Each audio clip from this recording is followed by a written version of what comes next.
దేవుని నామమునకు స్తోత్రంలో ఈనాటి ధ్యానాంశము కీర్తన గ్రంథం పద్య రచన సరళ భాషలో 4వ పద్యం అండి. 4వ అధ్యాయం 1-8 వచనములండి. నా నీతికి ఆధారమగు దేవ, నేను మొర్ర పెట్టునప్పుడు నాకుత్తరమిమ్ము.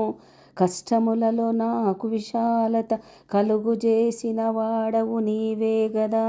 నన్ను కరుణించి నా ప్రార్థన అంగీకరించుము. యెహోవా తన భక్తులను ఏర్పరచుకొనుచున్నాడు. నేను యెహోవాకు మొర్రపెట్టగా ఆయన నా ప్రార్థన ఆలకించును. మీరు మీ హృదయములలో ధ్యానము చేసి ఊరకుండుడి.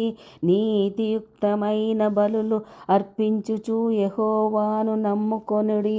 అప్పుడు యెహోవా నీ సన్నిధి కాంతి మా మీద ప్రకాశింపజేసి సురక్షితముగా నివసింపజేయుదువు.